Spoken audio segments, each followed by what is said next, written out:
Napakagandang regalo sa movie audience kasi ang daming horror films this summer and this is like wow, a top-notch addition to it.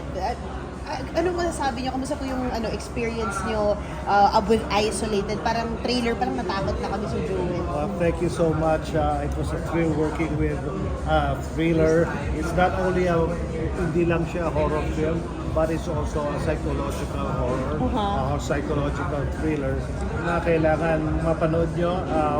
We won't divulge because ma-preempt. No? Please watch it. Sana magkita-kita tayo sa sinehan. Itong April 30 na po. No? Yes. Si Yasi na miss namin. Yasi, kayo. what made you take on this project? Ang ganda po ng kwento nito. Talagang ang galing-galing ni Direk Benedict magsulat at ng mga co-writers po niya. And ang twist and turns talagang nakakabaliw nung binabasa ko. Sinabi ko nga po kanina, I had to read it in a public place dahil sobrang matatakotin po talaga ako. Hindi po talaga ako nanonood ng horror. Tapos, na-imagine ko si Tito Joel yung co-actors. Nung binabasa ko, sabi ko, ay grabe yung mga mangyayari. Tapos napapagod din po ako dahan-dahan. Sabi ko, okay, this is the perfect challenge, lalo sa pagbabalik din sa pelikula. And speaking of pagbabalik nga, no, are you more, kumbaga, no, parang, what are your parameters or yung mga talagang titingnan mo when you accept projects right now? Siyempre po yung kwento, tapos siyempre kung sino rin po yung kasama. Hirap laging Joel Torre kailangan kasama. Parang ganun, ha? Hindi, kasi siyempre, iniisip mo rin yung dynamics din ninyo ng characters. Tapos kung, ang saya kasi kapag yung co-actor mo very open, kasi hindi lang yung nasa papel yung nangyayari in real life. Parang ang dami pang ibang napupuntahan. Diba? Pagka How was Yasi? free-flowing. Oo, how was Yasi? Very dedicated, very hardworking, and very, very good. I mean, more than good.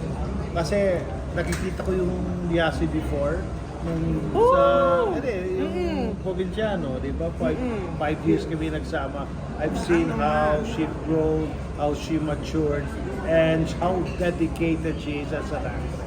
Kita-kita ko. Ang hirap ng ginawa niya rito. It's no joke. Kapati ako nahihirapan. Pinapanood ko lang siya sa mga eksena niya. But, hard work pays off. And makikita nyo, please come and watch. Yasi. Yasi kasi sobrang medyo naglaylo ka sa showbiz.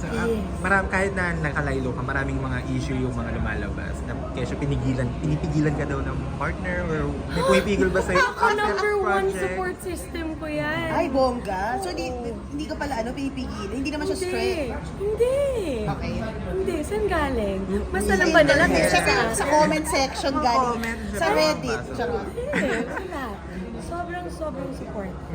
In fact, marami nga kaming mga ibang gagawin na project din. Well, ako hopefully then this year. We're looking at 4 already this year. Oh, wow. Why is he producing? Yo! No! Secret? Wala. Ay! Na-snip siya. Nakakatuwa na No, nasa plans pa lang kasi siya. Ayaw ko pa lang din, syempre pangunahan. Pero personally, choosy ka na ba sa projects? Iyatanggap mo yung ginagawa mo? Siyempre po, parang kahit naman po dati, kaya feeling ko always honored and very picky rin ako sa kung anong gagawin. You put your time, you put your efforts, pagod, tapos dedication.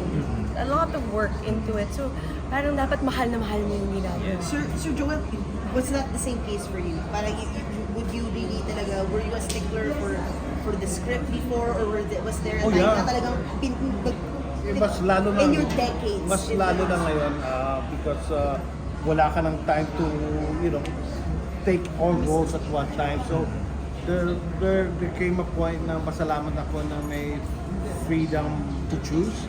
There's a little freedom to pick up the right project. So, binubusisi ko nga talaga. I read the script before saying yes to it. Ay, importante kasi na gustong-gusto mo yung project. Would you, of course, hindi lahat kasi lucky ninyo pagdating sa karera. Pero would you advise that sa younger generation to be more choosy when will that, kumbaga, help them, benefit them for the newer stars? Well, it's always good to come up with, kailangan matuto muna sila eh. And a lot of work, will teach them na experience is the best teacher.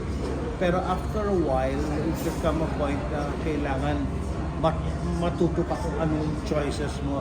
I was very lucky when I was starting na I had a good career choices. Yung filmography ko were the right films. Yes. Kasi dati pelikula pa yung na gustong-gusto nila well, they're iconic roles kumbaga. Yes, they are. Yes, Yasi. So, balikan natin yung producer era mo. Ah! Oo, na-slip. Hindi. Na-slip siya eh. Ang apat pala yung project. Ano yun? Hindi akin yun lahat. Pero pero yung partner mo, super supportive. But comfortable naman siya na makita ka. Kasi you always, of course, we love stories. We love rom-com. Oo, sobrang yan. supportive. Okay lang sa kanya. Grabe. Okay lang sa kanya. Oo naman. Tsaka sobrang busy niya doon. Talagang grabe, everyday siya umikot, everyday meron siyang ginagawa. Kaya whatever I do also in my own career, we respect each other individually aside from us as a team together. Kaya yun, I mean, kung hindi rin siya magiging supportive, adi mahirap naman nakapartner din yun. Yeah, actually. Kaya sila sa lang kasi kanina na-mention mo parang healthy living ka na. Yes. Oh, ba't nag-umpisa yun? Bakit? Ba't nag-umpisa? Bakit mo Wala, na nahilig ako sa pagluluto.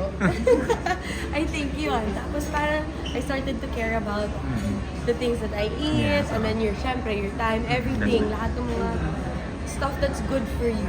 So, parang after that, parang pwede palang mag-dedicate talaga and you see a lot of changes. Naramdaman mo yung changes mo personally? Yeah, oo, grabe. Magaan lahat. Oh. Magaan. So aware ka na parang may mga netizens na nagsasabi na parang may changes sa personal image. Nakita ko. Oh, paano ka nag-react? Natatawa ako. In fact, honestly, thank you. Thank you talaga. I take it as a compliment. Yes. It's just surprising kasi ganun pala kapag nag-dance tapos pag pumayat. Hindi, pero ever since sobrang sexy mo na ah. Pero thank you. Kaya nga. Hindi mo nga, parang wala naman ako nakikinin ka namin nakita ever since. Sige, sige lang. Oo, sige diba? lang.